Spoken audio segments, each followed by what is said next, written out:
5-man this ball, and you open with a Tusk, and you wonder like what the idea behind that is. So we see the Mirana. That's a hero they've been picking, I think, in every last game pretty much, with a Broodmother first too. So this is something they definitely prepared. And we see that they keep picking this Mirana. Initially it was versus heroes like Marcy, so it's a hero that can get away in lane. It's hard for you to kill him. I think it's a similar concept, you know, versus the Tusk. You know, you can get out of shards. And then this Broodmother first too, we saw it earlier today. It did kind of struggle earlier today, so I'm kind of curious to see what Secret's answer is to this Broodmother. Yeah, I mean, that's the thing about TUNDRA. They are always going to jam this Netta offlane duo, and they're just going to say, hey, here's our heroes, deal with it. Netta's played this Brood versus Monkey matchup a million times. I'm sure Crystallis has as well. So it comes down to, hey, we're both okay with this matchup. Let's see which one of us is actually right about how this lane goes. I do think Secret's one of the teams that's happier than a lot of others taking their carry early this tournament. Yeah. Especially for Crystallis. I feel like they're pretty contentious. Okay, what do you want versus the Brood? They already thought about it. Pick the Monkey. They're happy to go into these second phases getting what they want. This is kind of an awkward opener to me, though. I feel like a lot of times TUNDRA either goes this Brood Zoo route or they go the Mirana skirmish route, not necessarily together. Like, this opener to me needs some stuns and some lockdown. Otherwise, you're getting kited around in the fights. I feel like especially when you play with Mirana, you generally get that stun setup from your off lane.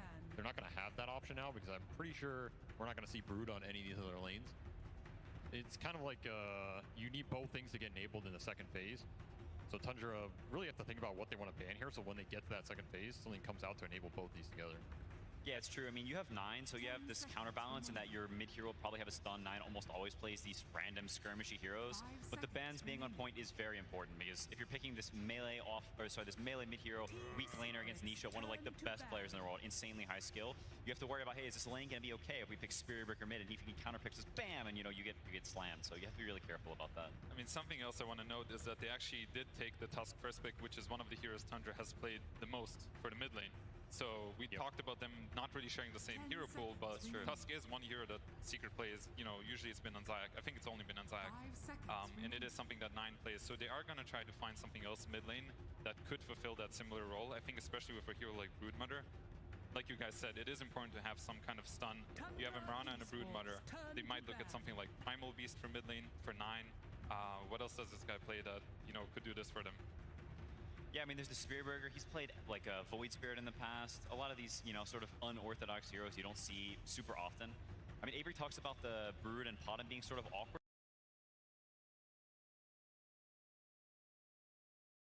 But I think there can be some sort of similar dynamics with Tusk Monkey King. Generally, when you pick a Tusk first phase, you sort of balance it with some magic damage, maybe a ranged hero to lane with it, and they pick the Monkey King instead because they're getting that response to Brood. So you look at a first phase where both teams have heroes that they want, but maybe the heroes themselves, in terms of the way they interact, is just a bit unusual, which I think adds to like how will things turn out because it's not very common hero pairings.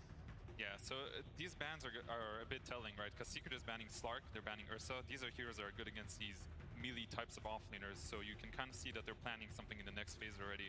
I don't think these bans have anything to do with the Monkey King necessarily, right? They're kind of planning their second phase because they are first pick. They're gonna have to pick blind. They're gonna get counterpicked. So it's interesting to see. Like this gives us a clue as to what they're up to.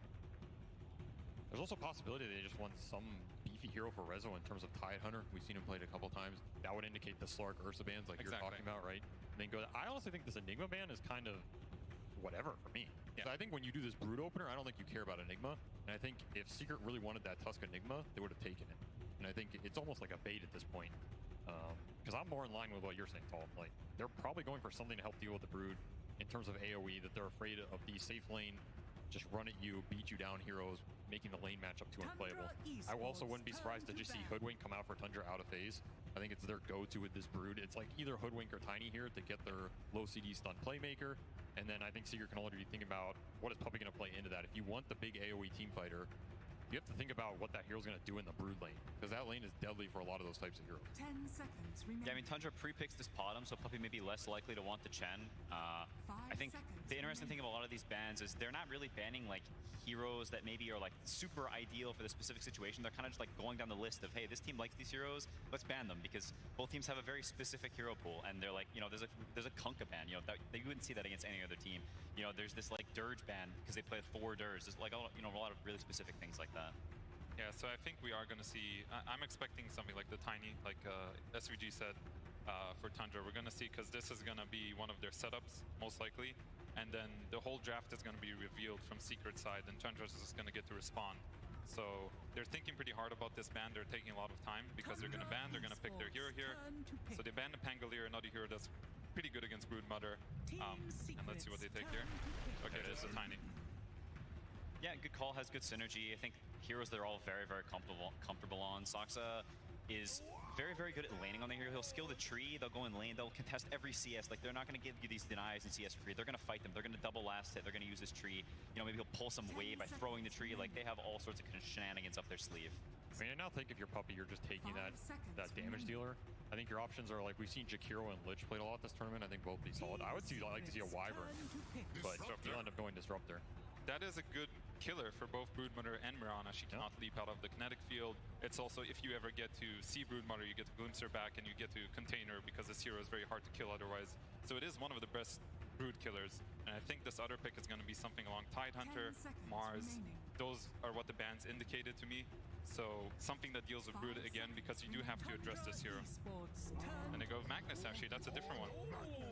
That's a very interesting choice here. We actually, if we were looking at pub history, Rezo was playing this a bit in pubs over the break. So this could definitely be some mag strat they built and have a good idea going in, like, hey, we're going to get second phase mag, because nobody was going to ban mag going into this game one, right? I think it's also not out of the question. This is a soft flex. Niche is a player who can play practically any hero in the game. Nine's not a player who picks like super hard lane counter picks, so likely you'll be playing in something that's somewhat playable. Maybe they get some Viper, some sneaky hero last pick that makes Skitter's lane almost impossible. Yeah, I think that's a really good call, because it is something that Puppey as a captain has always taken a liking to, being able to flex his heroes, whether it's a Monkey King that can go middle or safe lane, in this case the Magnus. They are willing to put supports in either lanes. And we see the response, Naga Siren. Okay, how do you guys like that? The Skeeter classic, right? Manta, Orchid Heart, every game, push the tempo, abuse the early team fighting. It's also an arrow setup. You get this sleep attack combo, which is really nice. The lane always feels good because you get the minus armor with the extra Mirana right clicks. Again, I think the more setups you have for this Mirana, it's nice. I think it's also a combo they've abused vision-wise a lot this tournament. Like, Naga's pushing in the lanes, making people show, sending illusions in the fight, and then at the same time you have this Pada multi that's hiding your backline. It's super deadly in these team fights. We're talking about a team fight from Secret, which might be predicated around glimpses or big RPs. Suddenly you have illusions going in, and you can't see anybody through the Mirana ult. Makes all of those spells tremendously harder, right? Yeah, I mean, I think the theme of the way these team fights play out is super interesting. Like, depending how the early game goes, there's a world where Team Secret has an impenetrable wall. They're chasing you, you can't run into them because it glimpses you back. They have this RP waiting in the wings, a really fat Monkey King. And there's another world where Tundra has all this garbage running at you, and you can't see anything, and they see you, and they cut you, and they poke you, and you have Disruptor playing on the defensive, which is just generally not what you want. They're basically the zookeepers here. I do think Tundra is definitely going for this vision type of game, right? They're going to push the lanes in, and Secret has to show in order to push the lanes back. They don't have that much nuke right now. And then they're going to play around with this vision. They're going to set up kills on the map. And meanwhile, Secret's just going to want to fight them. Whenever they see them, they can bring numbers. They can just take the team fight. They have a bunch of strong spells, you know, RP. You have the Disruptor ulti, the Monkey ulti. They have all these team fight spells, and Tundra doesn't. So it's, again, two different approaches, which is what we were expecting going into this. And this Wyvern ban is actually a pretty smart one, I think, because Nine does play Wyvern mid, and this is a fantastic Wyvern game if I've ever seen one. Yeah, that was a really clutch read, honestly. Yeah, one of the old school mag lineup counters, right? I mean, do you think the lane shove here for Secret is going to be an issue in terms of, like, Disruptor Tusk? Not the greatest heroes at dealing with these illusions later. They can't really interact with the Brood lanes that are ghost shoving waves. It kind of forces Secret's cores to show here a lot in the game. And then at the same time, you have a support duo that kind of wants to set up kills and make stuff happen. I feel like you're getting split up too much. You're not going to have it. You might fall off with the damage at a certain point. Yeah, I mean, that's where they could be looking for something like a Zeus, which, you know, maybe helps with the damage, gives them sort of this global presence so they can help deal with the lane some. I think this, you know, sort of sneaky, maybe niche mid-hero you wouldn't think of so much. This type of hero for niche could be very good here. Sounds Zeus like Tinker. Sounds like Tinker to me. What do you guys think about a Timber Saw for Secret? Could potentially go different lanes. They don't really have any damage for him. They do have a Vessel Buyer and a Mirana, so they can't find an answer. But this Batrider ban is also something that's potentially giving a hint towards Timbersaw. But I do agree, either way, they need a hero that can deal with these illusions, with these summons. Just something that can also connect to the team, ideally. So, you know, you might see a hero like Ember Spirit as well, something like that. I think anything mobile that can deal with the lane pressure so that other heroes can group a little bit, where those spell synergy will shine, is going to feel good for Secret here. And like you said, I mean, any of those heroes is right up Nisha's playbook, right? We've seen him dominate the year on a lot of those spellcaster carries.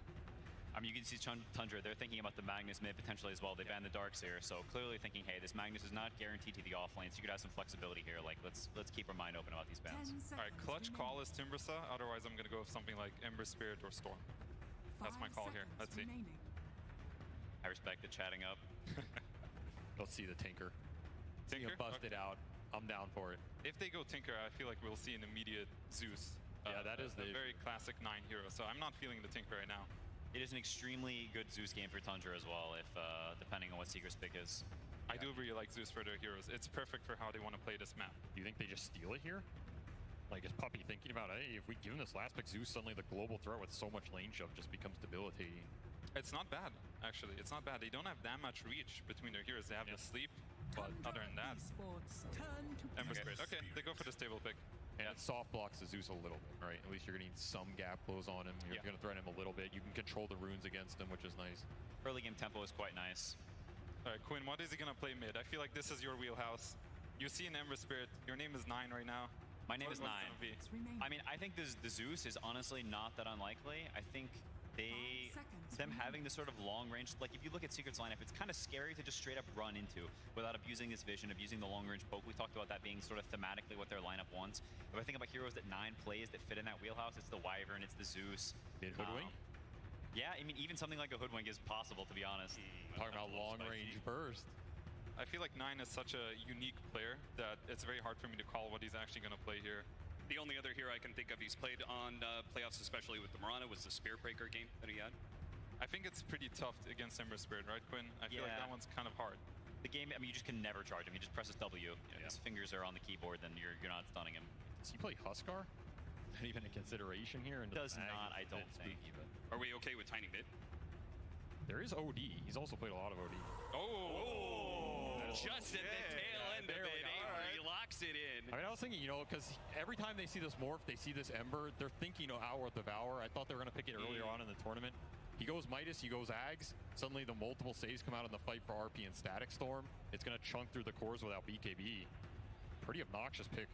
Yeah, fits that style, fits that long range, sort of gives you that damage, that scale, so you aren't all in on this Naga who's playing against a Magnus, who's playing against AoE clear and the Ember and the Monkey empowered. I think it helps their lineup a lot. Yeah, it's also decent against Disruptor. I'm gonna go with Secret on this one still. I think they have a really solid lineup. I think Tundra has to play a very concept style of game. Like it is their view of Dota, and they have to really make it work this game. But I think Secret has a easier understanding of how they're gonna play this game. They can just brawl. Tundra has to be very smart about which fights they take. Yeah, I mean, ease of execution is definitely on Secret's side. As the game progresses, this Ember and Monkey with Empower, your Broodmother impact starts to dip a little bit, Naga illusions start dying. Suddenly you don't have this vision advantage anymore, and you're just terrified of this RP all the time when OD you can't show, you can't hit, you're just waiting. So you're both favoring Secret right now, right? I'm favoring Secret. I think so, yeah. Avery, last one on the panel, and I'll just remind everybody, 100% win rate, 9 OD. There have only been 4 games, 3 of them have been Tundra. They've won all of them. Well, you're convincing me with every stat you throw. You gonna stick with the stats, Avery? I think Tundra might take this just because this type of playstyle with the lane shove being super obnoxious on the map, so many summons, so many illusions. You lose one hero, your map starts to crumble.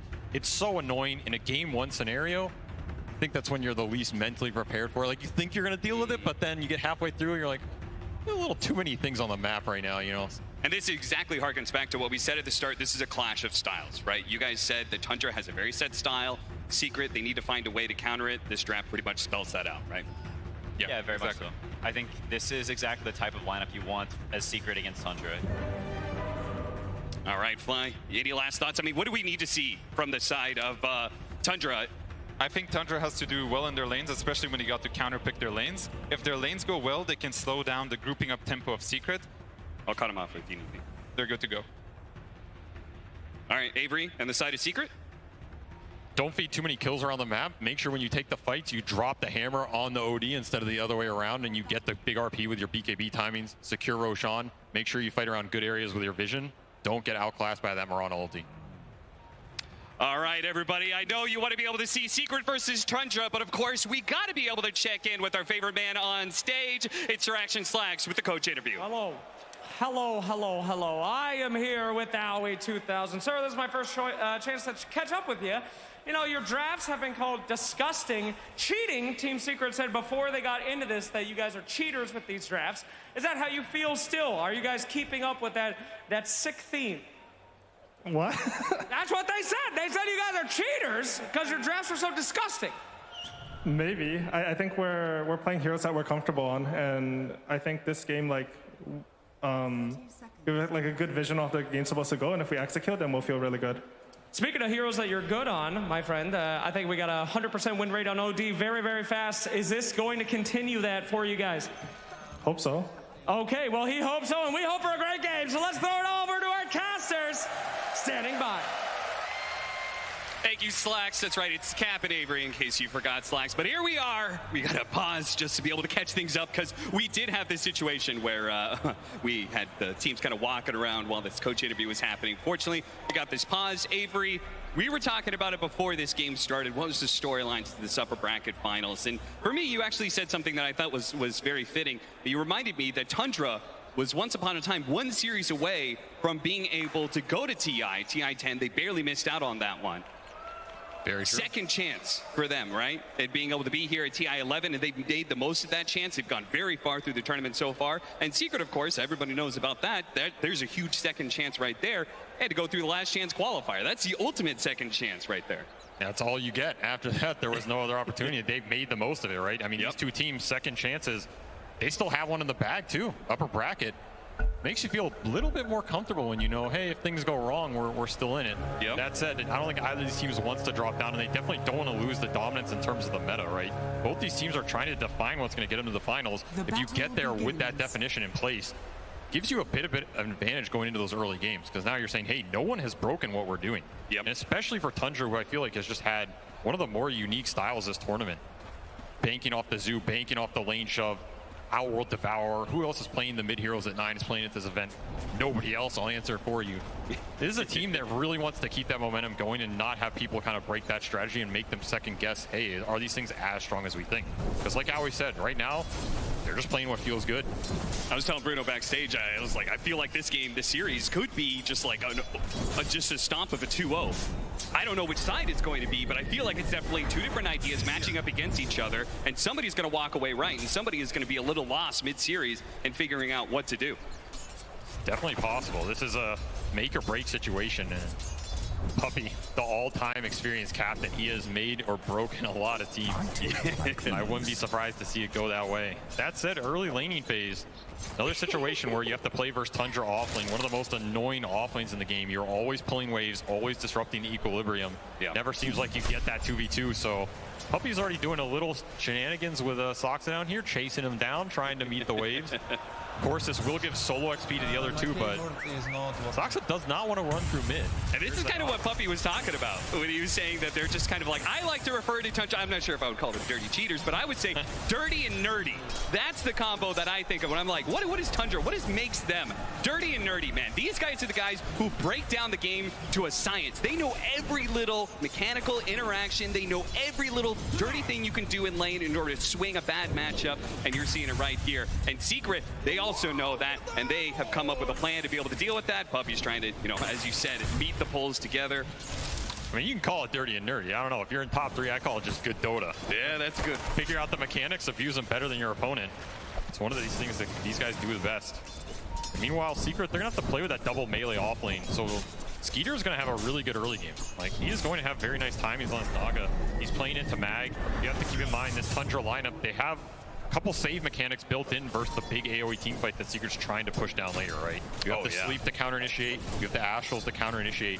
It's a lot of time you can waste for this BKB duration that at some point Crystallis might end up going here and trying to take the Roche fights with, already queuing up Maelstrom. So the more you can deal with the lanes for your supports, the better off Secret's going to feel in this game.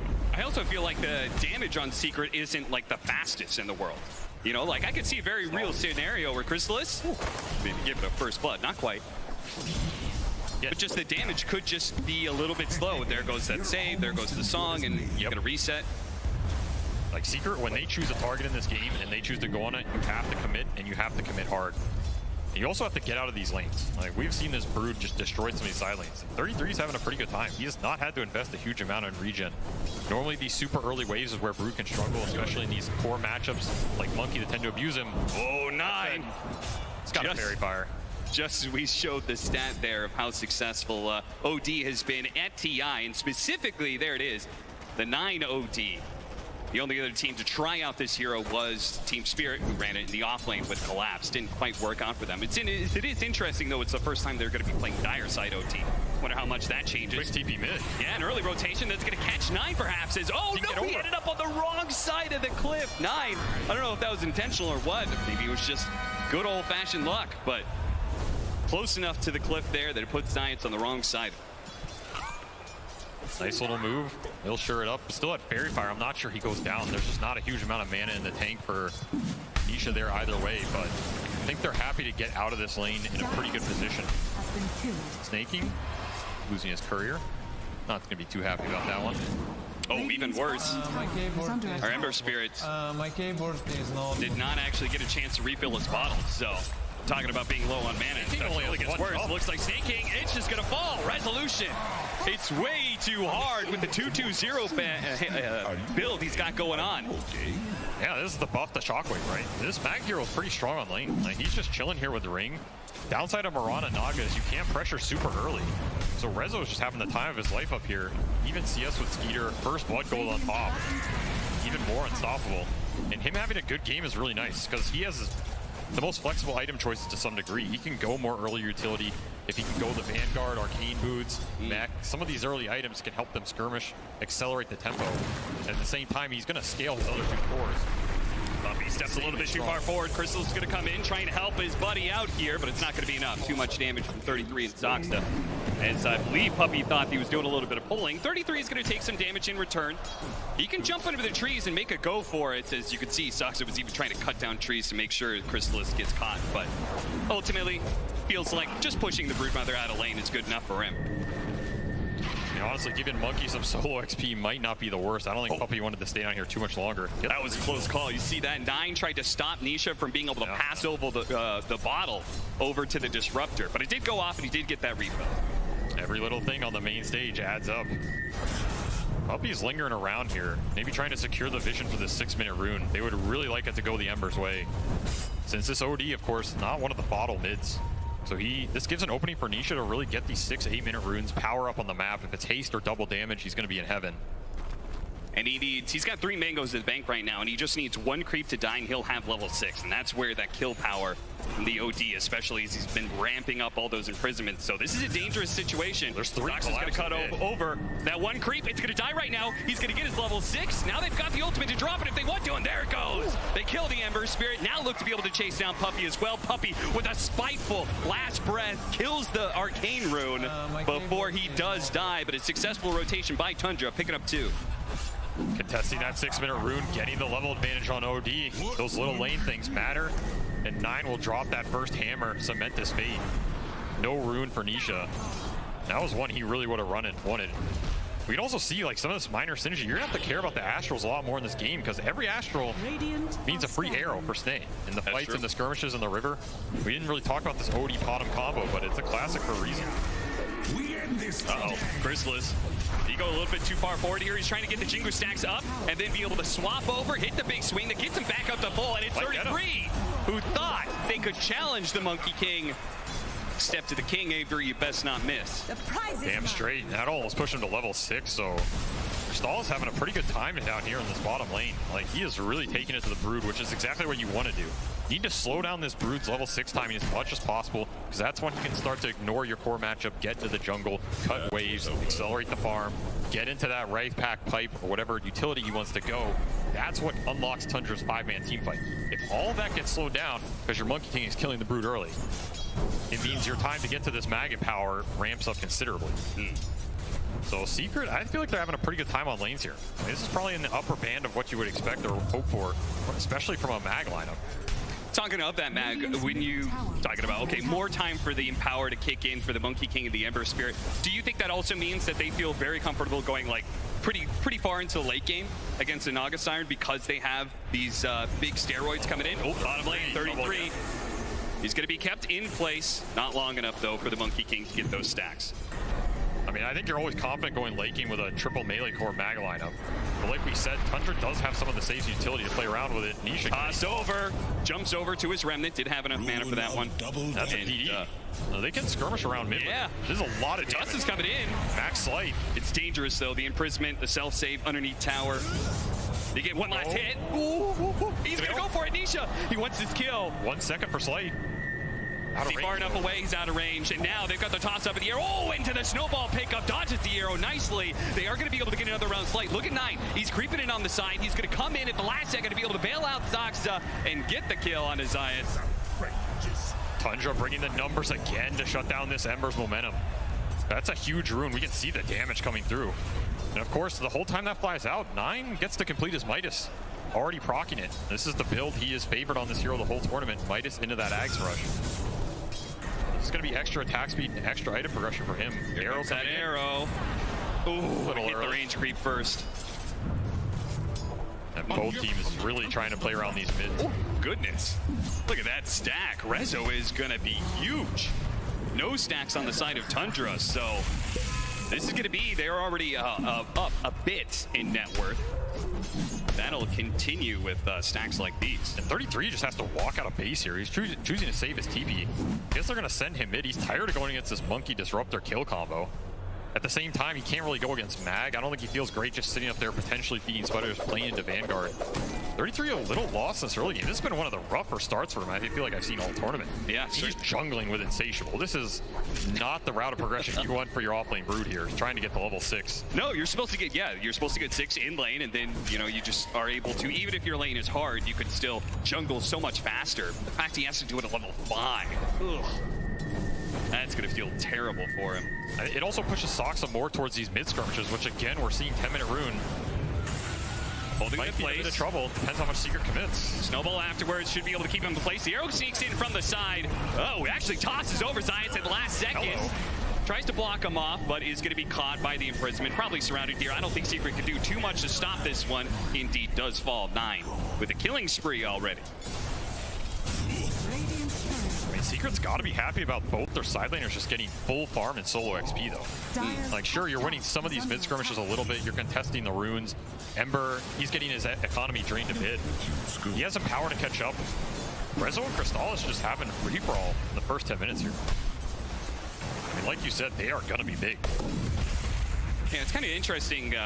Rezo, I feel like he's had 2 different modes this TI, one of which has been like this carry style offlaner who he just is like picking up second most net worth on Team Secret, is just absolutely destroying in the mid to late game. The other mode is where he's just running around with Zayas nonstop. They're just constantly looking for kills. It's definitely going to be the former one, where Rezo's just going to take a lot more time farming in this game. I mean, he can play carry Mag to a degree. He did opt for the Vanguard, will go Blink. I mean, it's a tri-carry lineup. They're fine going moderately late here, no matter what. And quick smoke from Secret, trying to activate the Strengthless Magnus with the Catapult. Push this Tiny out of here. They don't want to let TUNDRA just sit up here and leech XP, especially when nobody can defend this tower on their own. Yeah. If they successfully kill this Tiny cleanly, they can go ahead and take the tower. Get a decent bit of map control, especially since Crystallis is still able to hold his safe lane, no problem. TUNDRA just really hasn't been able to activate around that. Yeah, I mean, you have to double man smoke yourself, which is exactly what TUNDRA is doing. Found him. Kind of in. Shards, Shockwave, and Soxa. Well, all you can really do is delay the inevitable at this point in time. There is going to be the rotation to bottom, so now we are seeing that activation to the other side of the map. Question is... Crystallis should read this, though, right? Yeah. You know no one's defending top. This Naga's sending illusions mid. It's so greedy to try and hold your safe lane tower like that one. The arrow's going to come around, but he was already on the trees. An interesting interaction where midway through the air, he got hit by the imprisonment, but managed to land on the trees anyway, and the arrow was off the mark as a result. I mean, what is an astral prison to a king, Cap? That's true. He does not care about your physics. And that's a huge gank dodge, because that kill is the kill that's going to convert on this tier 1, right? Now, he can stay down here. He can play in the trees. Secret can have teleports up to take the fight if they want to. Especially with Ember, the mobility on the map. Secret's invading your jungle. His lead can build a decent amount here in the next minutes if Secret make like one more good move. Meanwhile, Puppy's just been soaking the levels mid. I mean, he's 6.5 with Arcane Boots. He is farming up a storm, as Puppy likes to do. That is true. He's had a very long career, and most of it has been playing sort of a greedier style 5 position. Because he's still, like, you know, you talk about, like, the captains, the old dogs who play 5 positions still. And there's so much talk about, like, oh, well, the strategy and drafting they do. But Puppey, when it just comes down to the play, he's still got it, man. He is still one of the best 5 positions from a mechanical perspective. Oh, absolutely. He's also one of the best at killing creeps. Well, that's a mechanic of sorts. Invis, Moonlight Shadow, they're going to be able to set up the toss into arrow combination that catches Nisha looking around in that dire jungle. Tundra reclaimed that bit of real estate, while they're also simultaneously taking the mid tower. Maybe not right now, but the Spiders, they'll eventually do their duty and bring it down. So this is the downside of Secret support duo. They do not deal with the Broodlings. So 33 can have his way in terms of cutting waves, pressuring buildings, forcing Secret cores to split up. And that's where those moves from Tundra with Moonlight Shadow or the vision they have on the map from Naga makes it a lot easier for those to work. Yeah. This is where Secret have to choose how they play the map, and they have to choose it carefully. If they have more anchor points like this Monkey or Mag they feel are strong, here it comes. Just group up. Blink reveal, skewer back, small little distance. They do hit a nice combo onto Zayats here, but they might be able to catch both here with a beautiful static storm. The chains on top, Snaking's gonna get run down. Zoxa does get bailed out though by 9, and that OD hits pretty hard. They don't want to play around him. They want to finish off that support. They do claim it. 33 was kind of hovering around here, isn't able to do much considering the lack of farm that he has. Doesn't really have an item to play with just yet, which is going to be that Wraith back build.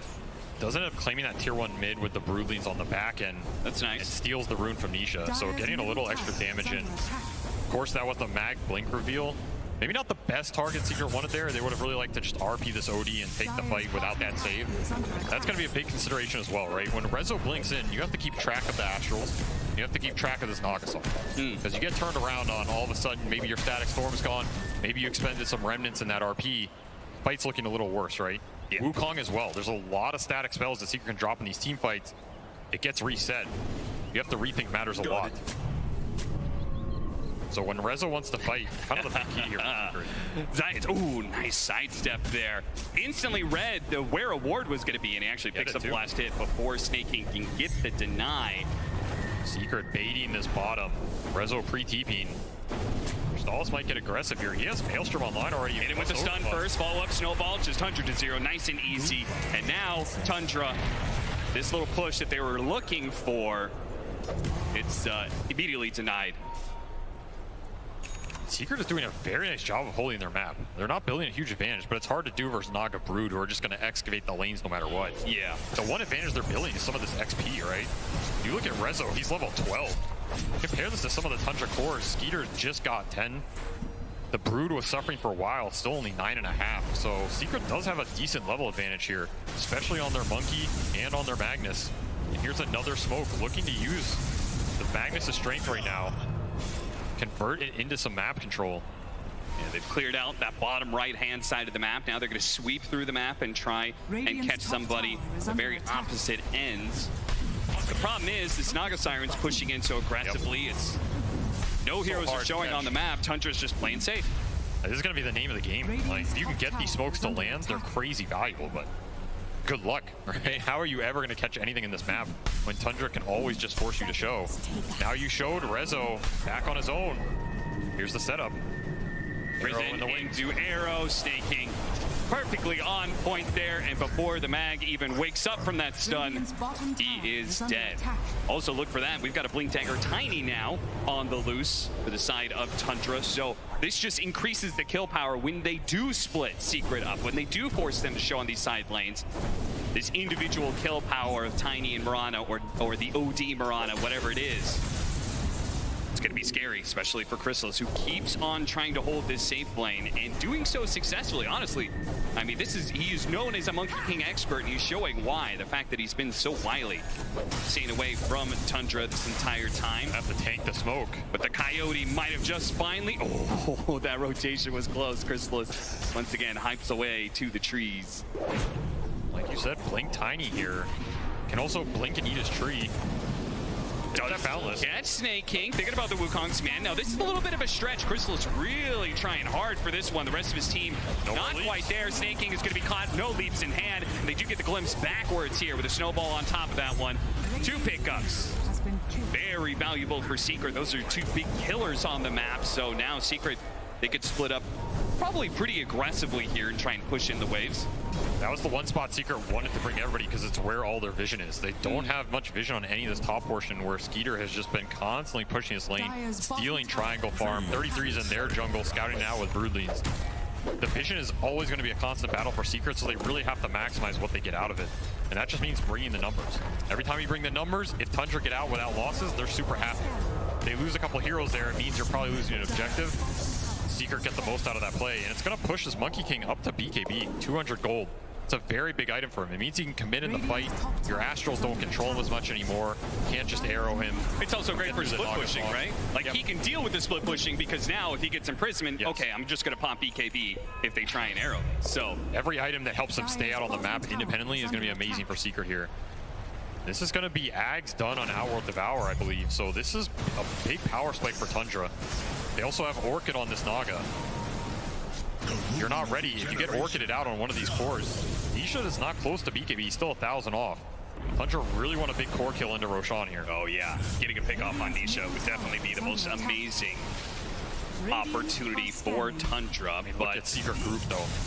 Yeah, the Spider crawling all over the map. This is one of the advantages of the Brood Mother. You feed away a little bit of gold and experience, but what you gain out of it, the vision, what you see, that information is very much worth the exchange. Sometimes what you don't see, that scan clipped them on Roche, so Secret thinks they're Roshing right now, and nobody's home. Yep, it's gonna break. Staking. Is he gonna be able to leap away successfully in time? All 3 leap charges used to get out of town. Resolution not going to be able to find that opening with Blink Dagger. So Secret's going to think about this tier 1 mid. They're also going to think about Roche here. Remember, their Roche teamfight is absolutely insane, as long as you don't get Song. that is a very good point. They've got all this good AoE, like area control team fight between the Static Storm and the RP, the Wukong's command, but it all goes away if you get Songed at the wrong time. But I feel like you man up for it here if you have the Ember BKB. Yeah. They're 200 off this. Might be why they're hesitating a little. I think if you had that BKB plus the Monkey BKB, that contest is just not there for Tundra. You just BKB up near the end of Roche. Forgo any type of Song contest, and you're super happy committing for this objective. Nisha's gonna go bottom, try and deal with the split push, which is always gonna be a nuisance. Deny? He'll take it as well. Very nicely played, but does he get out? Mirana ults. Oh, here it comes. Orchid as well. He has an illusion root, so they know about this. They can't just Orchid him straight up. They've got to be able to find a way for him to be able to pop that and then catch him afterwards. But Nisha, he held and held and held. He's like, I'm not popping this. I bet the only reason he went to that bottom lane was because of that power root. Definitely that deep, yeah. He would have been out of there way sooner. Yeah. Didn't have that. Saves his life from the shadows, quite literally. And that'll push him to his BKB. I think Secret is now a lot more confident to force Roshan, and as we see straight into the pit, they have max tag team out on this Tuskar, so this is going to drop pretty fast. Tundra do have an option to contest here. Remember, they have pretty much everything up, and they have this Ray Pact on Brood. But it's going to be a little too hard to push this middle lane. That'll be an objective for Secret, and a big one. Wow. I'm very surprised they're giving this up with the Naga Siren on their team. But at the same time, if they contested and lost, I feel like that would be the beginning of a Secret would just take a huge lead at that point in time, right? You would get map control. Yeah, absolutely disaster. Yeah. I just think it's not even a favorable fight for them right now. Fair. Like at the point where both those cores get BKB off, now you have to fight into Wukong, you have to fight into an RP. Rezo can stay super far back. He went 4-staff Blink, so his catch range and initiation range went up a lot. This 4-staff can also help save people from an arrow combo, right? As long as they're facing the right way, force them a little deeper, it forces Tundra to commit with you. That sets up for your AoE turnaround a lot.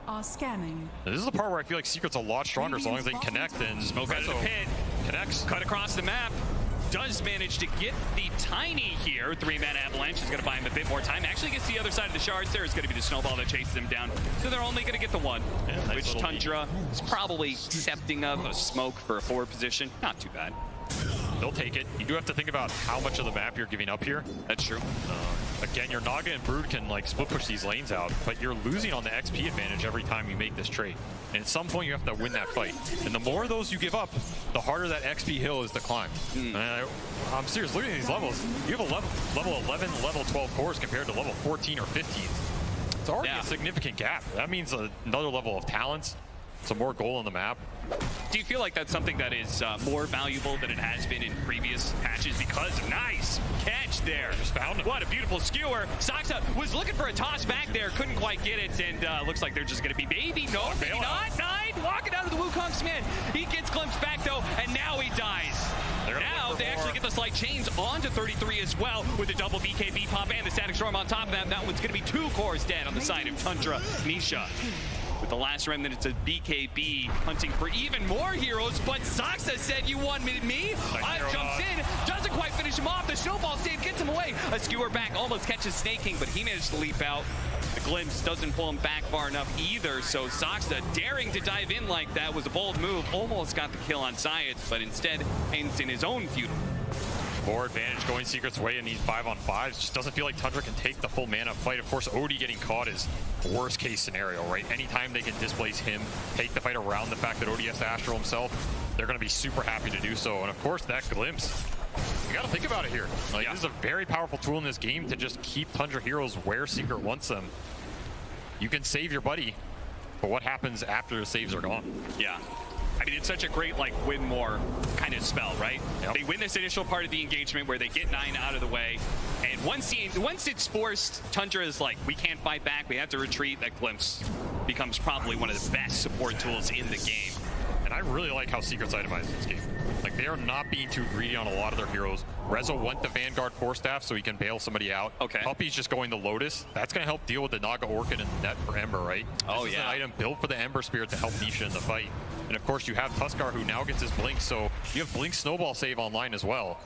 These are 3 really powerful tools for Secret to reset those arrow combos. If the arrow combos aren't landing, your next best bet is these tossbacks. Try and displace the fight yourself, right? Throw people into the OD hits, into the Naga illusions. You abuse the vision to a maximum.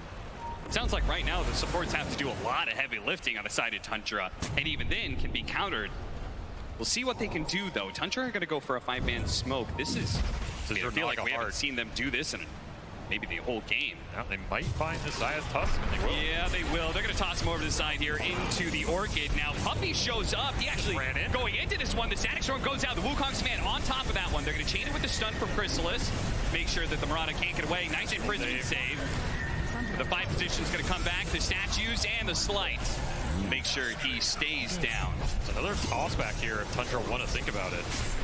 Oh, Rezo is going to displace him first, though. Yeah, there goes the toss over to the side. So both repositioning spells being used here. But an RP locking out the 2 of them. The OD ultimate was dropping on BKBs. Nisha, they're going to fight it out with Chrysalis. So the song isn't going to be enough for Skeeter unless, there it is, the imprisonment with the song on top of that one. Now with the BKBs failing out, can Secret continue this fight, or Tundra? Are they going to be able to be the ones to catch over hero after hero? A glimpse back, not going to do enough though, as it's going to be Nisha caught by the Orchid, drained of everything he has, including his life. They may have had the Aegis on Team Secret, but it's Tundra who come out the victors in that well-played team fight. Oh, these long team fights are going to be Secret's bane this game because these Astrals add up. They're just out of mana by the time that fight is done. You look at that Ember's mana pool and the death pool, it's 580. You got nothing left to do anything by the time this fight progresses past that song. Just an awkward initiation too, right? Both Secret supports pretty much taken out at the start to some degree. Puppy has to drop the full kit. Just look how much this Mirana death gets stalled. Wasn't snaking by, but now we're getting more player arrow. Static Storm trying to protect him, but it looks like with the imprisonment, it's probably going to be enough. Now, Zaxa's life is going to get traded out 1 for 1, but they do have the ensnare on the Monkey King here, and he doesn't have his BKB, not for another 20 seconds. He's in big time trouble. They do manage to get the skewer back on to 9, but without the Monkey King, do they have anything to take advantage of this one? They do have the Ember Spirit coming in hot. 9, he needs to get out of here, but this damn kinetic field will lock him in place. Nisha goes for the kill, and Nisha will claim it. Shockwave managed to finish him up at the end. Now with the BKB, he's going to challenge Skeeter. Doesn't really have the damage against the Naga Siren, so we won't find a secondary kill during that BKB timing. They did cost Secret a buyback there from the Disruptor. Expensive. You can see how chaotic these fights can become very fast for Secret. They want to take the more organized 5-on-5 engagements where they get their big spells off and kill a core.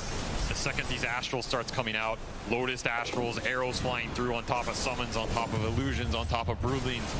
It's too much gunk to keep track of. And at that point, especially if your BKBs are out, the fight just becomes a nightmare. I like this pickup.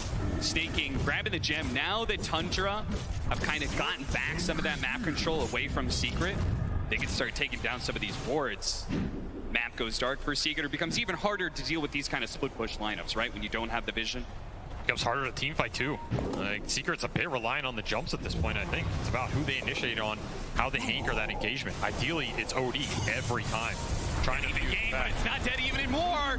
No BKB on the Ember Spirit. Gets caught by the Moonlight Shadow rotation of Tundra. This map is just way too hard to play. Like, Secret need to do something to regain some vision control, regain some lane control. It's not necessarily going to get easier for them in the next 10 minutes here. Again, there's just so much ghost push happening on the map. You have Naga Illusions cutting top, Broodling's cutting bottom. Tundra can group, Tundra can pick you off and not have to show that much to do it. Another toss back mid on this mag. Getting forced out. Prisman reset here. Puppey, that's going to be a dieback on him. That's why he's kind of dropping everything. Ultimately, you're going to be dead for the solid 60, 70 seconds. You might as well throw all your spells out there. It's the same cooldown. It really is. You are giving some extra mana away. Oh, pumping up the OD a little bit. Tower is under attack. Picking up a lot of momentum now on the Tundra side, a 4,000 net worth lead, and they're the ones now assaulting buildings. And I think that's such a scary part of these split push lineups. When they start getting on your side of the map, it becomes harder and harder to get it all back, right? You feel like you're constantly, oh, now this lane's being pushed in. Now our tier 2 is falling. The tier 3 is exposed. This is the Tundra playbook. Yeah. This is what you have to be ready for in this tournament. I think Secret's idea is we get this mag lineup, we have a bunch of cores who can shove out the lanes, scale really well, take the late game fights. You can't get there, it's a problem though, and yeah, who's Titan Sliver? Yeah, who left that behind? Somebody has a regret in the jungle. Let's see, let's check out the Tundra side. Oh, there it is, it was the Tundra. All right, well, that's a freebie for Secret. Oh, look at that. They don't want it. Or maybe don't look at that. They don't want any handouts, Cap. Want to win this game fair and square. That's damn right. I mean, the alpha move is you pick that up and you give it back to him. That's the next level play. It's under attack. Actually, if you win the game, on top of that, ultimate mental damage being done. I mean, that is something Puppey would do. I want to beat you at full strength. Next Roshan, that's going to be so crucial, right? I mean, you have gone on this entire, yay, Rezo finds it in the end. Hey, look, there's the Titan Sliver. I've never heard. Not actually the case. You've got to find this OD or you've got to skewer one of these cores back pretty deep and then just triple BKB man up. So you think of the state of team fights, it's much easier for Tundra to win, and it's Secret who have this, like, the onus is on them. There's this one play they have to do in order to win a fight. I think Tundra's super comfortable in this game state. I mean, they're also dire. They can abuse buybacks on the dire outpost for this Roche fight. Oh yeah, that's true. There's a lot of things going their way right now. It's just so hard for Secret to make a move without Tundra knowing it and without knowing where they're coming from. They also have bailout tools. They can use support buybacks on the front line. They can use the toss back. They can use a force staff. The initiation is not guaranteed to go Secret way. You might just get hexed when you blink in. You might get astral. Enough. You have to worry about them potentially just forcing it as well if you don't have vision. The Glimpse checking the Naga status. It will be real. Yep. Of course, what you're referencing there is illusions. They do get one shot by Glimpse, so if you hit an illusion, just instantly pops. Problem is, there's so many of them. Puppey doesn't mind doing a little illusion farming in the downtime. Not bad. I think Tundra's contemplating whether they want to just bait this triangle, but it's pretty much the only way Secret wins a fight at this point, I think. Yeah, I mean, if they're just chipping away at the mid-tier 2, there's really no rush to go into that triangle, there isn't. right? You could just force them to bottom eventually. Yeah, I don't think there's any reason to force it this game. And so we see Rezo, he's trying to look for anything. You don't know what mix-up of button clicks that one was, but he force staffed and horn tossed, but didn't blink forward. Soxa thinking about blind jumping, cutting his way through. He's gonna find Science and toss him back over to the side. Nation's immediately gonna try and take advantage of this. They do manage to get off the snowball, and they're gone on top of the OD. That's all important, but he has the imprisonment. He's gonna come back into Chrysalis with the stun, but he blinked away just before the stun could have hit.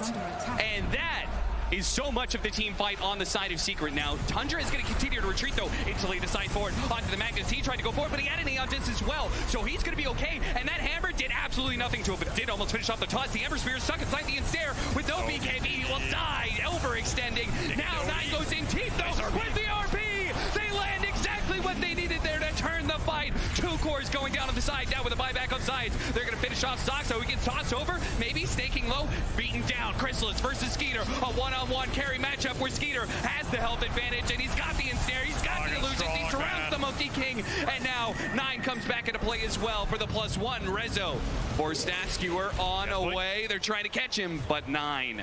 So close to being able to get off that extra imprisonment, but the blink goes first. Ultimately, Tundra walk away the victors. I mean, honestly, it's not the worst outcome considering that Wukong stun completely whiffed on that OD. I thought that fight was going to be way more hard. And of course, you force this OD buyback. So that's a huge deal for Secret here. You're going to lose the Roche, but this Roche was just... I don't think it was in the cards at this point in the game anyway. You're going to have to kind of wait out this Naga's timings, go ultra late, abuse buybacks in a 50-minute plus situation here. That is the key to victory for Secret. Right now, Tundra, they're going to have free reign on the map. OD buyback, but he gets the Aegis. So just to make sure I'm understanding this correctly, you think even though they got Roshan on the side of Tundra, the fact that they were already so far ahead in your head, that team fight was kind of a win for Secret? Just the fact that, as you said, I mean, I'm not going to call it a win. You know? It doesn't a draw, maybe? But just considering how that fight started and how hard it is for Secret to find these initiations, I mean, we see here, Tundra's completely reset, right? Yeah. Even on this second go, Rezo just gets insta-hex. These jumps are just very hard. Nisha tries to commit in, but at this point, again, your BKB is gone. You have no backup dispel. Yeah. The team fights become near impossible at this point. So the fact you've got an OD buyback out of missing a Wukong stun is pretty good in my book. Yeah, it's fair enough. And it's all thanks to Resolution being able to hit that RP. And perhaps a little overextension there from 9, but ultimately he had the buyback, was able to use it to secure Roshan, and has the Aegis now for the next 4 minutes. You were talking about that hammer doing nothing. Something I've just been laughing over in this game is Nine's been running around with this Eye of the Vizier. Yes, the minus 15% max mana. That's how much value he puts on cast range. He's just playing for the Astrals. Yeah, I don't need a high mana pool, you know. I'll make it up with the saves, make it up with the dispels. Of course, you get mana from the Astral, so... I mean, he's probably jealous of Puppy. Puppy's sitting there rocking a psychic headband. He's like, that's the cast range item that OD really wants. This is the future of Dota, where ODs lower their own mana pool for the dub. I mean, it's also Tundra's game plan for the fights, right? They don't need to burst somebody. They don't need to take some super short-oriented fight. They just need to play it long, get a huge amount of rounds of spells off. Both the supports getting caught here. It's Puppy who's going to be run down. Looks like the Tusk maybe got away. He did. Well, he almost did. Well, Resolution's going to be found. Uh-oh. Now he's got Skew and he's got Aeon Disc. So let's see how far away he gets here. Is there an opportunity for him to be able to blink away during this Aeon Disc, or no? Hit by the arrow. Oh, he still gets it off. That status resistance lasted just long enough. He fogs him and TP's out. What an escape from Rezo. Twice now, the Aeon Disc that he picked up comes in clutch. Absolutely clutch. Doing a little tree work as well. Never hurt anybody. Yep. That's a lot of time. And every time Secret buys some time, it means they can get another lane out. Give him some remnant of map control and vision. They're pretty much stuck in the base at this point. Of course, I don't think they have any inclination of fighting this Aegis too much. No, absolutely not. And Tundra's caught up in the levels. They've caught up in the items. Skeeter is super far ahead in this game. 30k net worth. Opted for Bloodthorn, Butterfly, and BKB. This is like a man fight build, right? Yes. This is a build where he just wants to run in man fight secret cores. You're not going to be able to out right click me. Yeah, that Aeon Disc status able to get away. Doing the work. Backing live, we have the RP, and it lands onto the Naga side, but he's so damn tanky. They need to be able to 100% him there, but they've got the imprisonment plus the shard. So he's going to be able to walk it off, all thanks to that Roshan pickup. What a Gleipnir, though. Locking out a bunch of heroes. They also got on top of it. Once again, the OD, they're just walking away from this one thanks to that imprisonment save. They jump back over 33, who look to be able to finish off Puppy, has an Aeon Disc, and now the song reset comes in. Tundra, they built up these imprisonments. Nine's in the position. Arrow goes out. BKB from Chrysalis. Takes that one down. Secret on full retreat here. Are they all going to get away from this one? Tundra, do they have anything left? Nisha, he barely got away. Glimpse back, goes around. They have the Lotus Orb to deal with the silence. That part is so hard. I love the Lotus Orb from Puppy, but it's so hard for him to be around this Ember Spirit all the time. Toss away. Oh, there goes Skewer back at the same time. The slight and jump away from Nisha. Zoxa thought he had an opportunity to trade his life for a big core, but Nisha's Ember Spirit is just too elusive. No more tosses for you. Rezo's getting fed up with these tossbacks, man. He is the ultimate displacer in this game. These fights, they just go long. Gotta save those BKBs. I was surprised Cristal still had his arrow at the end. I thought it was going to be expelled for sure. Was very patient here from Seeker, and of course the tactical retreat. Not losing anybody in all of that? Yeah, that's pretty crazy. I mean, even Puppy was on like 10 or 20 HP there to brutally to the back. Managed just to walk it off. Fluffy hat. Sometimes the 40-minute Fluffy hat comes in pretty handy. Yeah. Don't take away that hat. Took it straight from Science, probably. These Astrals are going to be a problem. Like, Puppy's building towards Ags, but of course, OD Astral doesn't care too much about the Ags unless you're catching him in it, right? Yeah. It's true, which you kind of need. Whoa, it's a two-man skewer. Do they have any stones to follow it up? There's the RP right in front of the tier 3 with a static storm on top of that one. The imprisonments, once again, the BKB is going to go out from Skeeter, and he gets the song up. Once again, they find this beautiful initiation, but Skeeter's Naga Siren is too tanky. He doesn't die fast. And we talked about that problem 30 minutes ago.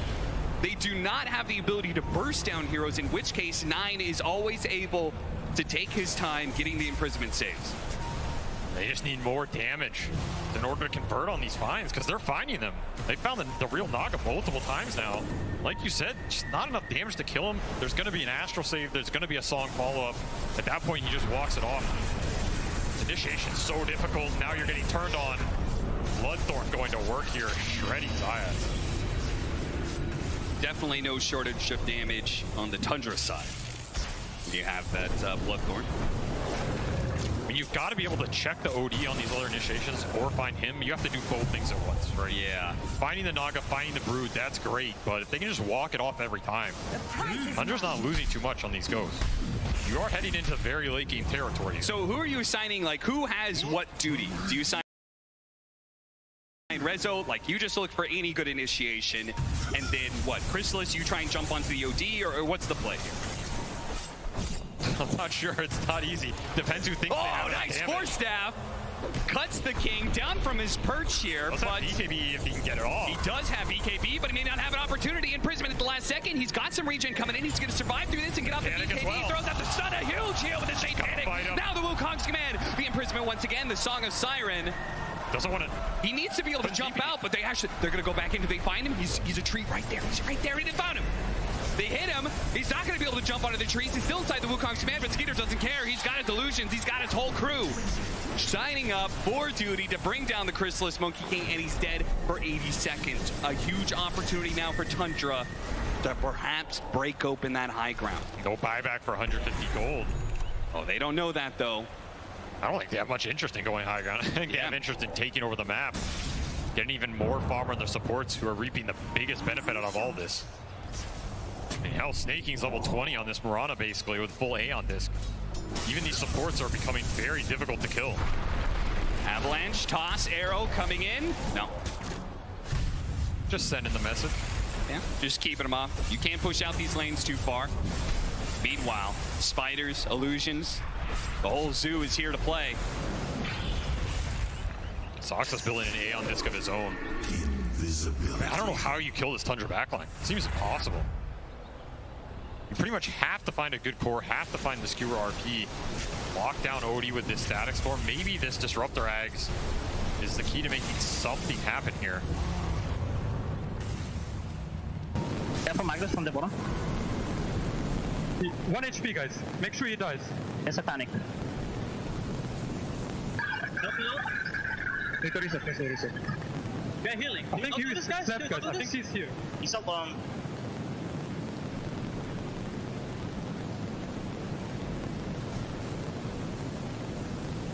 They're running. Nice one.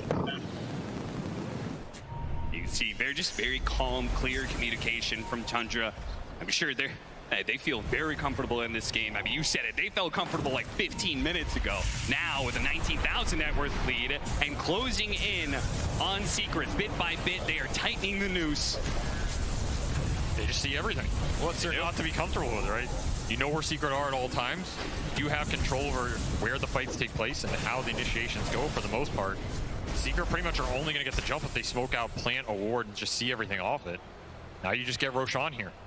Absolutely no contest in the books if you're Secret. It's going to be Refresher Shard. Do you think they had a preference there? Aghanims or Refresher Shard? Honestly, maybe Refresher here. I mean, you already have like tags on the heroes you wanted, right? Sure. Even this Naga has one, so... In which case now we can drop double Sandy's Eclipse. I mean, we could get 4 imprisonments pretty easily. I mean, double Hex. You could hit a 4-man RP on the side of Resolution. It may not do anything if 9's not in it. It will do absolutely nothing. He'll just drop the double hammer, double Hex. He's going to turn the fight around again, so you have to find the angle. Nice skewer. Away! Really? It's a long one. Snake King blocked by the kinetic field, actually, but the second one gets around it, and on the side, we're going to see Puppey pay for that kinetic field, perhaps, as Spiders look to be able to chase him down, and the hammer gets dropped. 9 turns around, imprisonment, refresh, a second support goes down. Rezo looks to try and blink forward there and get the skewer back. Meanwhile, we see Nisha. He's forced to bomb his BKB, the Bloodthorn. Managed to get that one out of him. They've used kind of everything they have on the side of Secret. They're going to have to full out retreat. They may just have to give up a full lane of barracks. This game is looking rough. There's just not enough damage in the tank. I think even at this point, if you land everything on this Naga and he doesn't Astral, doesn't matter. He still has Aegis. He still has the Butterfly Evasion.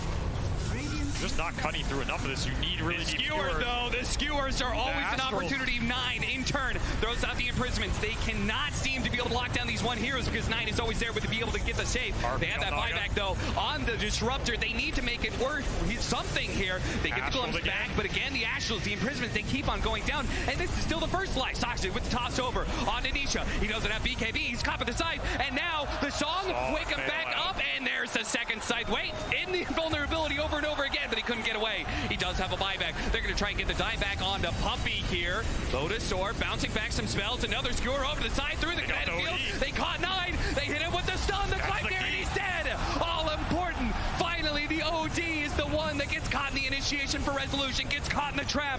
And now the rest of Tundra, there is no song. There is no imprisonment. OD by. OD coming back. Uh-oh. They cannot afford this Naga Siren to die. He pops a man. It's a nice dodge there on the stun. The arrow coming in. Goes wide. He's focusing on Resolution. He does not want to get skewered any longer. The BKB is going to wear out soon. They've gotten on top of 9. Well, it's maybe just the Tuts who's gotten on top of 9. Nisha has the second round of the BKB. There goes the imprisonment. Chrysalis. And they follow up off of this one. Science. Oh, that skewer is off the mark. He blinks away first.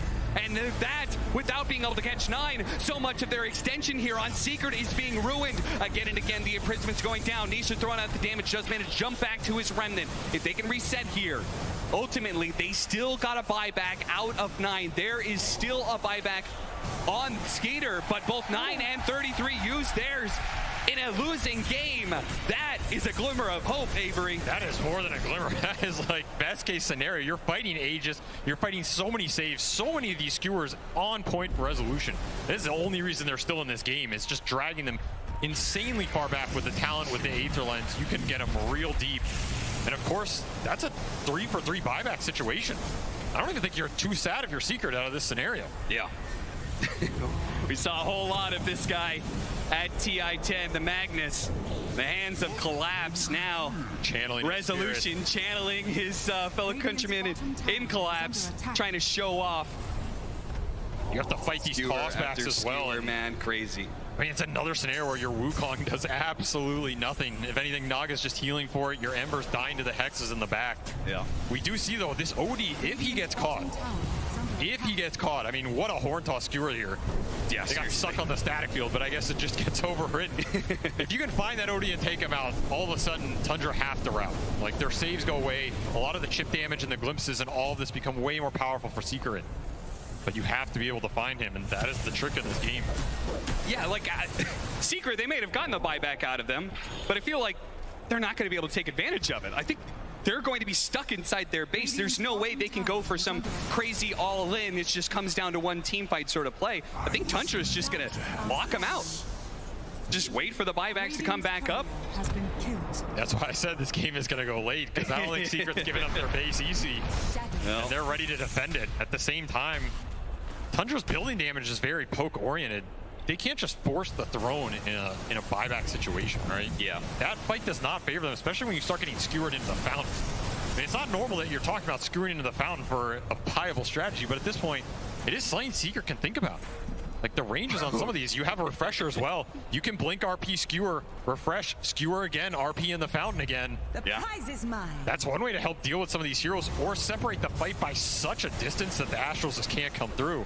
with that level 20 talent in the Ether Lens. And as you said, the Refresher, it's a very real possibility. And if they get the right initiation, maybe they don't even need the Fountain anymore, because now they've got an Aghanim Scepter Disruptor. So if you hit 9, he's done so. He gets the Static Storm on top of him, he's not going to be able to do anything to stop it. He'll just melt. If you hit him, beautiful. Even if you don't, you're doing that to make the OD show. Yeah, that's like, true. 9 has to think about when he shows in these fights and how he's doing it. If he commits to try and get the save, he opens himself up. Right. That's when you get chains into a Static Storm, something like that. I mean, remember, this OD has been playing this whole game without BKB, without a huge amount of defensive items. He's even gone Moon Shard. You can't get much more aggressive. You get caught in the Static Storm, you're pretty much done. There is no save to bail you out other than the song. You better pray it's enough. Is he actually going to go Overwhelming Blink? Why not? Why not Arcane Point? It's stronger. That is literally more strength, yes. Thank you, Avery. Snowball in. Zayat's being pulled into a nasty scenario where he'll just be avalanche. Now, Chrysalis is out. Oh, look at that. Zoxa immediately tried to pounce on the Monkey King to get him off the tree. Still caught him in the end. Is he going to be able to get off of BKB? They've got the Lotus Orb to be able to help him out. He pops BKB now, turns Static Storm. There's no real Naga Siren there. They've also caught Puppey on the side. So the two supports will die. Neither one will have a buyback in Skeeter. Whew. Zoxa almost catching the Monkey King again. Chrysalis barely managed to jump away. Yeah, these retreats from Secret have been on point this game. These are not easy scenarios to get out of, and they have done the correct job at bailing on a lot of these situations. Because messy fights like that, there's absolutely no way you're taking that type of engagement. So you need to get your cores out. You need to get them well. I even feel like sometimes Puppey's just running in to try and take some of the spells, get his cores out of that situation. As long as all 3 Secret cores are alive, they can take a base defense fight. Look at this. They last showed on the bottom side of the map, so they smoke over to the top side, see if they can get a pick here on maybe an Ember Spirit or Magnus out of position. Failing that, okay. We don't find that opening. No BKB on this Monkey. Skeeter, he's up the Bloodthorn. Oh, there it is. Instant sight being used as he blinks in. Aeon Disc gets just wiped out. The Nullifier completely disrupts that one. They do have a buyback onto Rezo. They're probably going to have to wait out the supports, though. We're almost up here. Chrysalis, you got to be careful. His BKB still not back up. They're going to go for the buyback now. The Magnus needs to be able to bail him out, but there goes the song. Perfect timing. Can they get out of the glimpse range, though? Puppey is going to be able to force that one. The man to dodge or the imprisonment. Oh, he got the dodge out. Nice illusion dodge there. And the arrow. Now the Jammer's being dropped. Almost finishing off the Monkey. He turns around. Pots Satanic. Gets a little bit of heal. Not very much, though. Secret, they got to get back to the fountain. Any more glimpses? No more glimpses, apparently. No, he needs to heal. Oh, Zayats, he got songed on the blink in punch. That might be a very different fight if that happens. And of course, some sick Manta dodges from Skeeter this game. Yeah, very well played by Tundra. Nice reset by them. I mean, they are just playing this like Secret. They're holding on by a thread, and they're playing really well to keep this game still going on. But Tundra, very disciplined. They keep on poking at him and getting a little bit more resources out of him, a bit more. And they're saying, this is fine. We love this game state. You're losing range barracks, you're losing melee barracks. You're losing Magnus buyback? Yeah, Magnus buyback. Like, you will eventually run out of resources. We are going to drain you dry. And even if that doesn't happen, they still have full control of Roshans. They could still infinitely farm. I mean, they just keep sending the Brood Leads in, too. Now, you just watch these mini-maps. It's just dots of every color going into Secret space, pushing the waves in. It's a very tough spot to be in. Yeah, even if you did ever push out the lanes a little bit and 5-man smoked out, like, it would be so obvious because the illusions and the spiders are always inside the Secret space. I mean, this game has gone on. The OD buyback is up. So that's 6 or 7 minute window that Secret had to maybe abuse that. Just no way to capitalize on it. Instead, they had a quick smoke bottom and break. They actually chained him there. They actually do find the OD. Moonlight Shadow goes out, and it almost seems like Secret is just making a break for trying to kill as many creeps as possible and get back to base in time. Link is on Nisha. It's going to help him a lot this game. Not get Hex, not get Astral. Be able to come in the fight. So many spells at the same time. There's a lot. So the Bloodthorns, the Scythe Devices, the Imprisonments. And we saw like the Nullifier, right? The Nullifier is a big one because now those Aeon Discs, it's not helping you on the mag. You're going to purge a lot of this stuff off. It just becomes even more obnoxious to jump. I mean, Sox has got a full Octarine core. These Tundra supports are so farmed, and they are so annoying. And who's going to take the Aghanim Scepter? Going to be the Brood Mother. So now, talking about the spiders being in the base, and now you're going to have these spinner snares just sitting all around. If you ever try and step out of the base, there's probably going to be like 10 spinner snares you're going to be running into. I'm starting to feel like we're at the point where they need 5 or 6 Lincolnses for the mag. You know, are we at that point again? Somebody help this man get the skewers off. They kind of do. They kind of need just that. Or BKB here, but he's just so far from it. Setting up, Saksa finds the initiation. 2-man avalanche with a toss back as well. They do manage to get a skewer back into the tier 4s. So as long as nobody dies on the side of Secret, it's going to be okay for them. They did use the BKB, and Saksa was walking off with the Aeon Disc, the Force Staff away. Now the Song of Siren allowing him to get out. So he forced a BKB. I think Chrysalis used his. How do you kill any of these heroes? I don't know. If you're not killing him in that scenario, I mean, you need Nullifier. You just need it. They need it now. Didn't quite get it. The skewer almost going off. The Nullifier is going to make that Aeon Disc useless. Oh, he dies. Nine finish him off. There's going to be a dieback. Now it's going to be a 4 versus 5. We were Chrysalis in a good position, though. And my goodness. Nine just exploded. And 33. That's a Squash Spider as well. They do up buybacks, though. Secret got to be careful as they push out, but they really want to be able to force more. They want to be able to stop these supports. There goes the buyback. The Bloodthorn Snare onto the Ember Spear. They need to help him out. But here comes Nine. They've got the side. The imprisonment going down. This is maybe the last stand from Secret. It's all up to Chrysalis and Nature to be able to fight through. Skater, he's going to fall once. Nine, a dieback on him. They just changed the game for Secret, but Chrysalis, he's not sure if he can go for it. They're going to sneak on a Skater instead. Saksa comes in, lays down a combo. Almost enough to finish off the Monkey Gate. He does die. He goes down. The one-on-one against Nisha. Now Sneaking joins in the fray. He jumps forward. Nisha, he must get this kill. He needs it so badly. Another round of Slight. Not quite to the mark, but the double Slight gets him before he dies. He finishes off Nine. He gives Secret a small chance. Tundra are going to go high ground with 4. Just the 2 possible for a hold here from Secret. It's going to have to be some sort of crazy tier 4 defense, all up to Chrysalis and Puppy. This is 1 BKB. That's it in the tank. The Puppy buyback. Static Storm in 30. He's getting snared, getting illusion. I don't think the Monkey King's stopping this, but he has one last Wukong in the tank. The most veteran TI captain in Dota history, and the newest kid to the block, Chrysalis, holding against 4 of Tundra. The tier 4s are down. The throat is exposed. They got to get in there soon. He pops the BKB.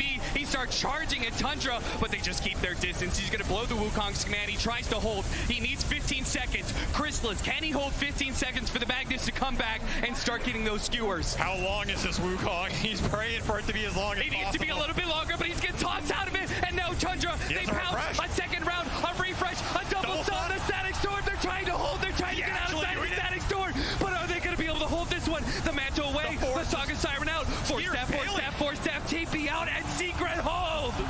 Chrysalis and Puppy, they managed to hold somehow, some way. This game will continue. The pressure on the Monkey, we said that Wukong has to last longer. Well, 2 of them. 2 of them was the enough way to do it.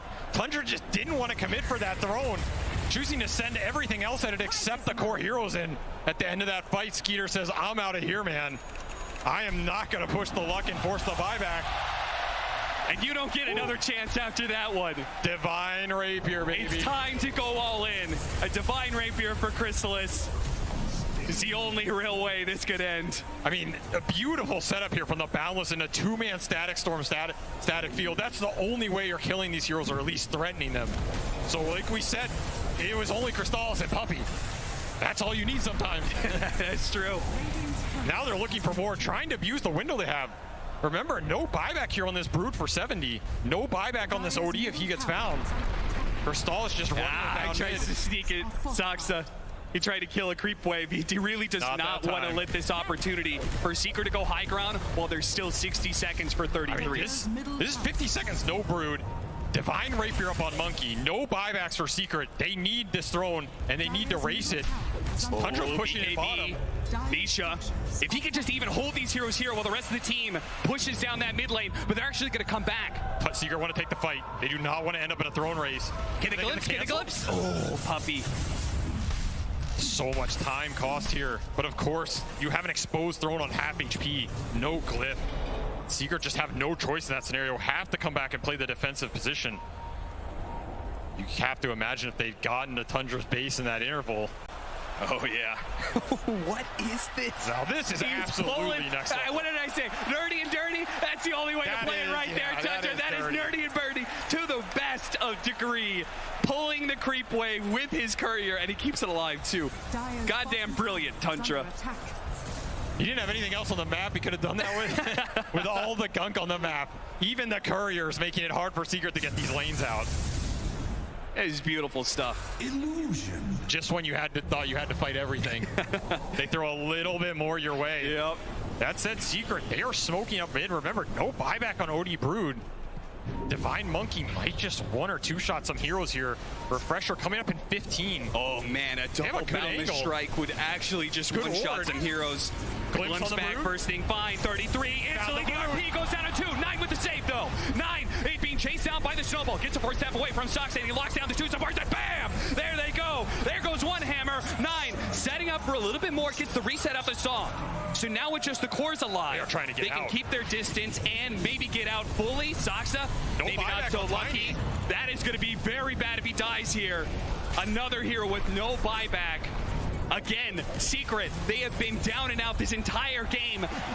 Anything that resembles parity in this game has got to be a win for Secret. They are just like stuck inside their base for like 90% of the game. And now we've gone to a point where we're kind of even and there's 60-minute items. Secret can actually get out on the map and pick up these 60-minute items, which are a game changer. Apex for snaking here. Tundra is definitely going to do some farming and choose who to give it to. Still, you have 100 seconds, no Tiny, 50, no Brood. Secret can get lanes out. Remember, they're not mega in this game. They still have bottom barracks. They can push it out pretty fast between Monkey and Ember. I think you try and find something here. I don't think you're just complacent with trading neutral items and letting this Tiny Brood respawn for free. That said, it's obviously easier said than done when you have so much trash just pushing in your lanes. Yep, that's exactly what Quinn called it on the panel, right? You've got these spiders running at you, these illusions constantly. You have to have a way to be able to deal with it. Secret's idea was the empowered triple melee lineup. And it's still not enough. I mean, I'm amazed at how much they found in these late game fights. The discipline and the target prioritization. Pick up the mirror shield. I almost want to see that on the Ember Spirit, so yeah, you reflect the spell, reflect an OD spell here. Might just win you the fight. Yeah. You know what I love is that Tundra, is that they got the Pirates hat. So as if, you know, like they already have a 38,000 net worth lead, but let's go ahead and give them a little bit of extra booster. It's actually, they actually got it on the side of Secret now too, so they can both be digging up bounty runes nonstop.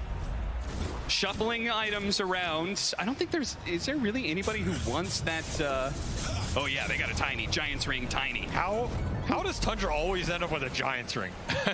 I feel like I've seen Skeeter end up with a Giant's Ring so much. Yeah. I doubt he's going to take it on Naga this game, but these guys just always get it. Of course, we're going to wait for the Tiny respawn just to see how big this Tiny gets.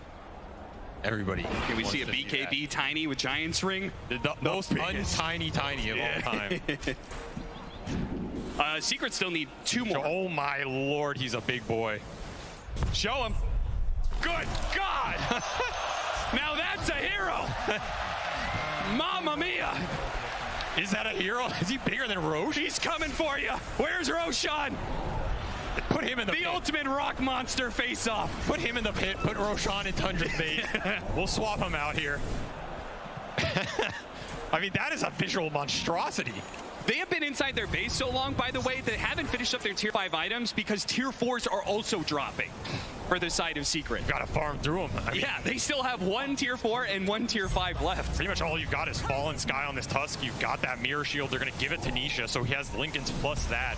Trying to keep this Ember alive as much as possible. He got the Refresher, too. Almost level 30. These late game team fights are not as straightforward as they used to be 20 minutes ago. Like, there is a lot of gas in the tank for Secret now because of these refresher orbs coming out. Yep. Multiple Wukongs, multiple stuns, multiple DKBs, multiple ults. This is going to come down to buybacks and how much Tundra presses their advantage with the Roshans, which they're still probably going to get him, but how much does an extra Ags do for Tundra here? Not a lot. How much does an extra refresher shard do? Not a lot, right? Yeah, that's true. If you're just now joining us, we're 63 minutes into game 1 of the upper bracket final here, Secret versus Tundra. If you're wondering what all this craziness is going on in your screen, it's a lot of tier 5 items going into play. It's Secret who have been pretty much, it felt like they were kind of in that like 5% win chance for the last like 30 minutes, but they've held on. 10 to 5%. Sheer perseverance. What, you think that was generous? There it is. Very generous. Saxa. He is actually bigger. Glorious. I'm just basking in the beauty of now he's got right tree volley too. Does that increase this? The tree is huge. I feel like he's gonna throw that and knock out the Ancient just with one punch. I have nothing to say. I'm just admiring the beauty of watching this walk around. I don't think I've ever seen such a girthy specimen in my life, Cap. That is the beauty of Dota. So Secret have been holding on just ever so barely, and quite literally probably one of the smallest little threads you could possibly hope for. Tundra have been fully disciplined this entire time. Like, while Secret have been holding on, Tundra have not overextended, as they've seen many teams do here at this TI. They're looking for the toss back.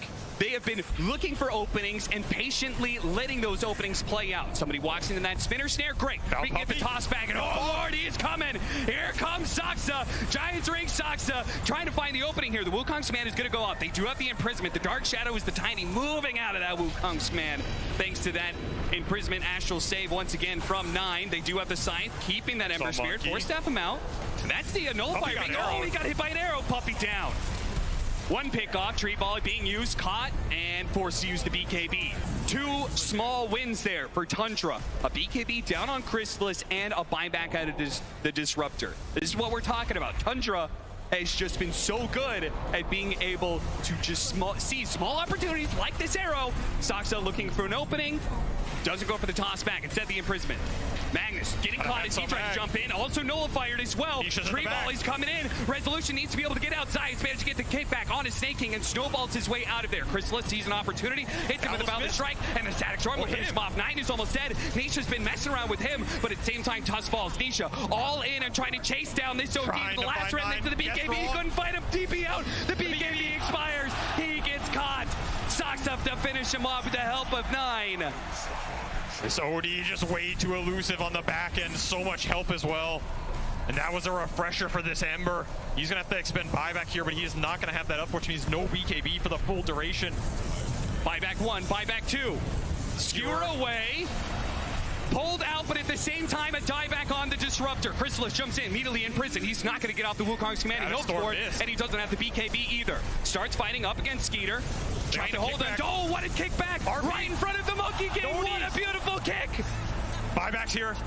Odie coming back in. With the song, setting things up. They have the imprisonments ready to go. They're going to focus on this Tusk first. They know this repositioning is so damn bad for them. And Avalanche on a 3.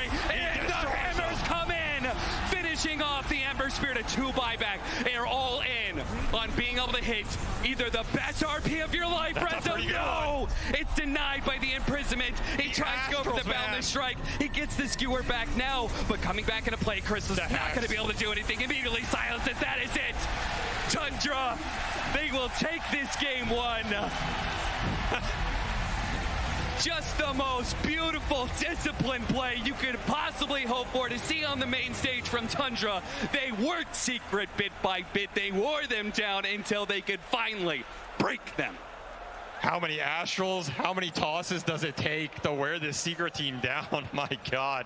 I mean, it just felt like people are getting Astrals for over an hour in that game, and every single one was more annoying than the last. There's Brulines in the back. There's Naga Illusions in the back. Somehow, Rezo's finding these skewers to keep him alive, but at some point, one of those spells is going to miss.